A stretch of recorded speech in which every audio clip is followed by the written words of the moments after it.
Thank you, listeners, for joining us today on Ask the Expert. My name is Larissa Sprott of Sprott Money News, and we are very excited to have the pleasure of speaking with Ed Steer. Ed Steer is a director of the Gold Antitrust Action Committee, GATA, keen observer of the financial scene, and as a market analyst at Casey Research, he tirelessly digs up relevant financial and resource investment news Casey subscribers will benefit from. With this, I am pleased to welcome Ed Steer. Hi, Ed. Well, thanks for having me on your show, Larissa. So I guess I'm going to just jump right into the questions here. The first one is from John in Toronto. He asks, how long must we be patient in waiting for the next leg up in the gold and silver bull market? The experts seem to think that the 1 to 2 years is a reasonable time frame for this to happen in. I am wondering how they come to this conclusion, as the usual suspects, quote unquote usual suspects, seem to have an endless supply of gold with which to manipulate the market. It seems it is always another couple of years out. I'm getting pretty worried this will never happen. So Ed, what's your response to this? Well, I think, after the long 2 years or so of quote-unquote consolidation we've had in the gold and silver prices for the last couple of years, lots of investors are getting nervous and worried about it. And, of course, everybody's talking about it, and I can't say I blame them. And this endless gold supply is a lot of it is just paper trading on the futures market and in the commodity exchange out of New York. And it's not indicative of true world supply and demand. And, of course, we've had that, quote-unquote, the usual suspects manipulating the prices of the precious metals for decades now. This is nothing new. But as far as the next run in the bull market is concerned, I'm expecting it any time, because this big $120 price drop or whatever it was in the last month or so of trading was all paper on the COMEX. Nothing really happened in the physical market to warrant a sell-off of that proportion. But as you said in your question, the usual suspects can do pretty much what they want in the paper market, and of course what happens in the COMEX futures market directly affects the price. So I think that as far as I'm concerned, we're getting very close to the bottom of this move down, and I'm expecting the next move up to be certainly within the next few weeks or months, rather than having to wait another year or so. I don't think that's in the cards at all. Okay. So actually this brings me to the next question, because you did mention manipulation, paper market versus physical market. So we have Jason in Nova Scotia who says he's a little frustrated. He says, I keep hearing that the silver market is manipulated in the paper market, and I was unfortunate in purchasing 10,000 ounces at around $47. I also hear that someday the physical market will overtake the paper market. How close are we as far as the physical market dictating the price of silver? Has this happened before in other commodities or precious metals? Well, to tell you the truth, I don't know whether it's happened before or not, but nobody knows what the true free market price of gold and silver is, because it's always been managed by the government or by the banking industry, and nobody knows really what it is. And how far we are away from a free market price is anybody's guess. Your reader is absolutely correct that the price of silver is hugely managed on the COMEX futures market, and it's no secret on the internet that the principal culprit in this is J.P. Morgan Chase, and then there's a couple of other banks. But most of this price management scheme is just by 2 or 3 banks, and most of them are in the United States. But this is it's very frustrating, and I feel your pain at $47, because I remember when I was buying silver back for $7 or $8 or $9, I was buying it for year after year after year. For 4 or 5 years, I was buying silver at $7 or $8 and wondering, is this thing ever going to move? And when it finally did, of course, I got vindicated. And although it's frustrating at 47, the day will come when you'll be wishing you bought more at 47. It's just a matter of how long we have to wait, and it's going to be up to the paper traders in the COMEX market to determine that. Okay, so this leads me into the next question. This is from Alex in Dallas. She wants to know, is it just the case of shorting by JP Morgan and other banks that will catapult it over and above honest market fundamentals? Or do you think there are many other factors that might keep it alive and well from where it might be leveraged, shorted, and or naked shorted today on the market? Well, the shorting is what's keeping the price down. JP Morgan's short position is absolutely massive. It's 28,500 COMEX futures contracts as of the last Commitment of Traders report. And as silver analyst Ted Butler has quoted and noted many times, that if JP Morgan's short position didn't exist, the price of silver would be many orders of magnitude higher than it is today. And as he's also said, that the day that J.P. Morgan stops managing the silver price will be the day that manipulation ends. And I can pretty much guarantee you that we'll see a silver price many magnitudes higher in price than we have today. And just on base inflation and base terms right now, silver should be around $165 an ounce. You'll notice that the gold price has doubled from its old high of $850 and is now around $1,600 or $1,700. If that was the case in silver, we'd see a silver price in over $100 right now if it was allowed to trade freely. And it's my opinion it would be trading several multiples of $100 than it will before this is all said and done. And just as soon as J.P. Morgan decides that they've had enough of this, and they're allowed to let the price do whatever it wants. And like I said, it will be materially higher when this is all over. I agree with you. I want to switch gears a little here. We have another question from Jason in Scottsdale. And he wants to know, would you agree that there's more silver in the ground than gold? And that if mines step up production, that any crunch in the silver be short-lived? If so, would you speculate on months, years, or decades?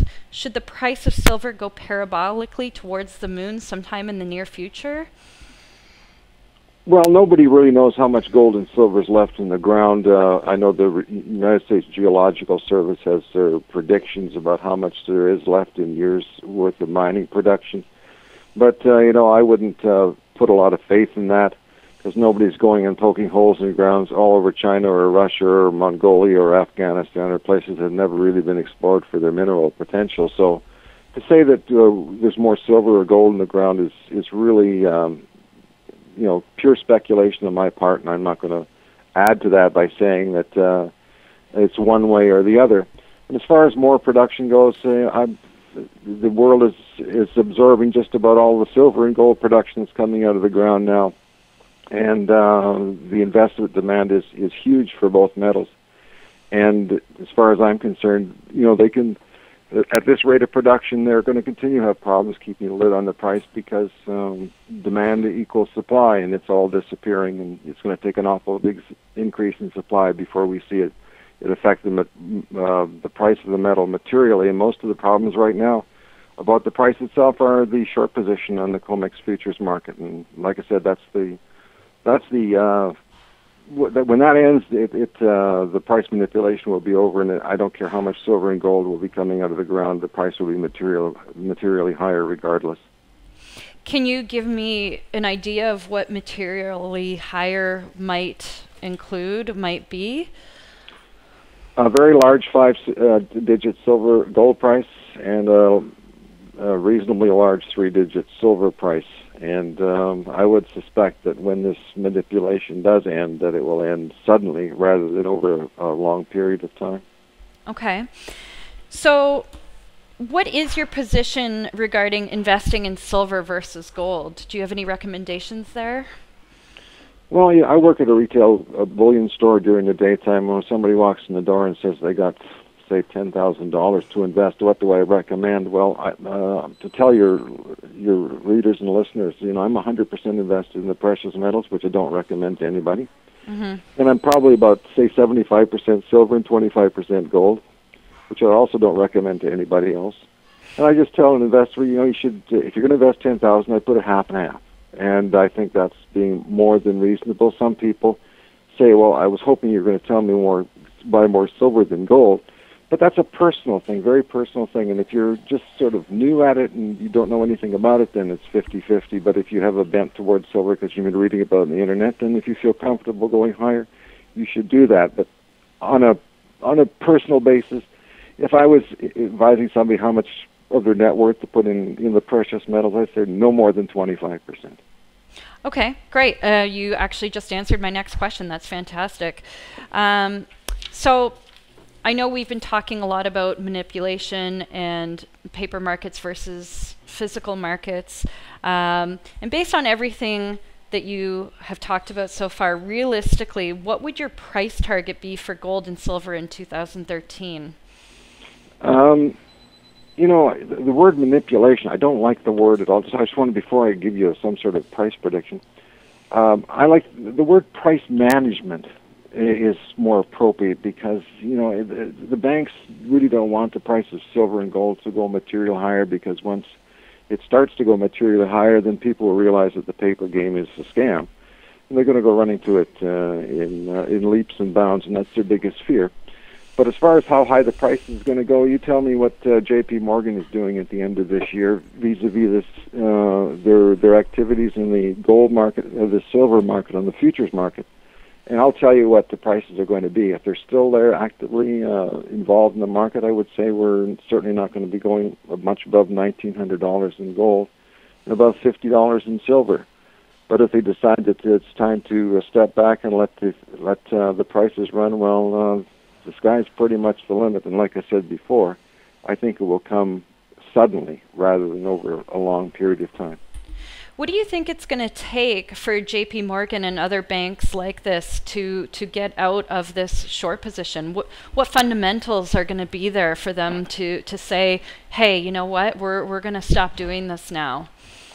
Well, I think the fundamentals are the fact that they're being eaten alive by the physical market, both in gold and silver.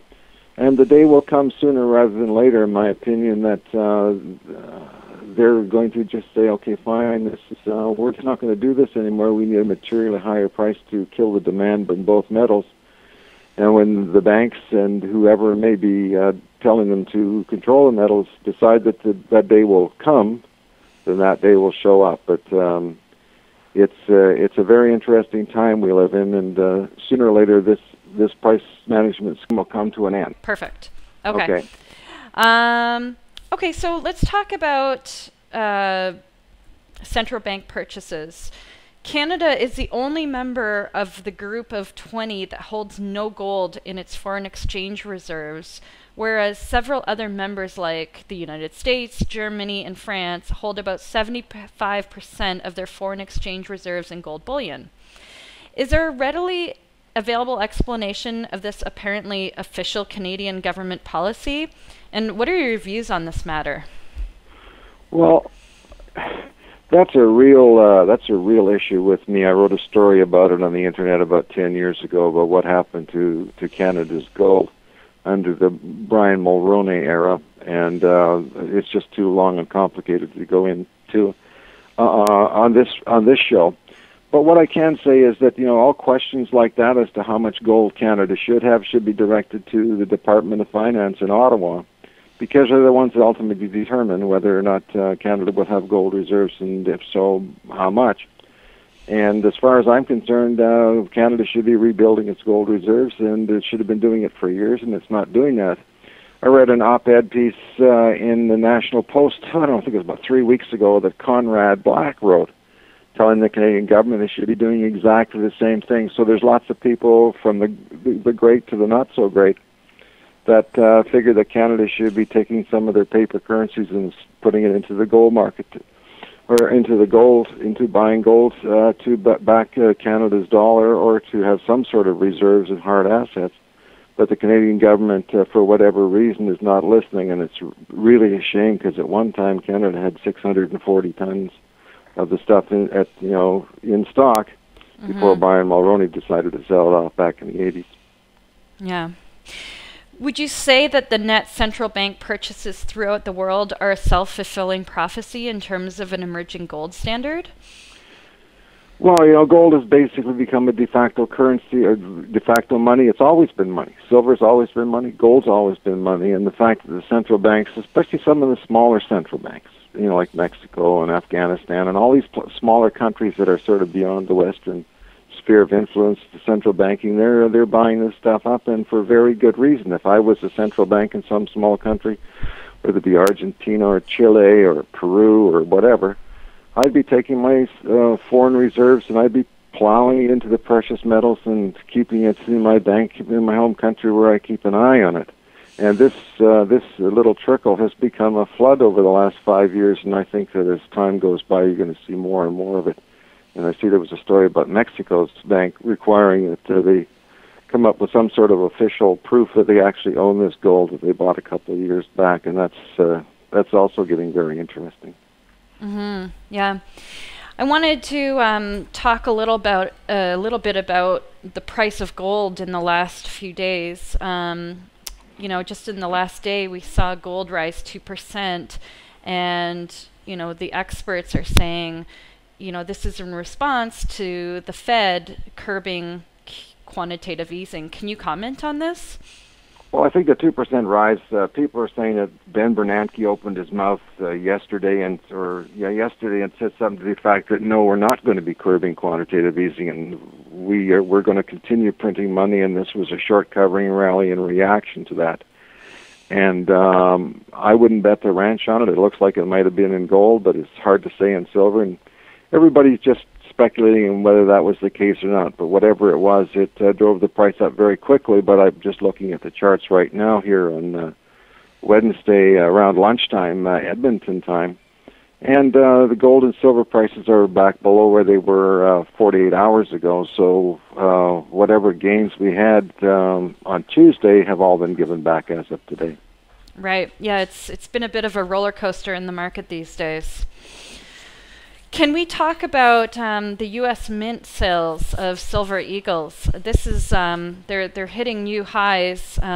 They hit a new high in January, and it looks like February is going to be poised for another record month. Can we talk about that for a minute?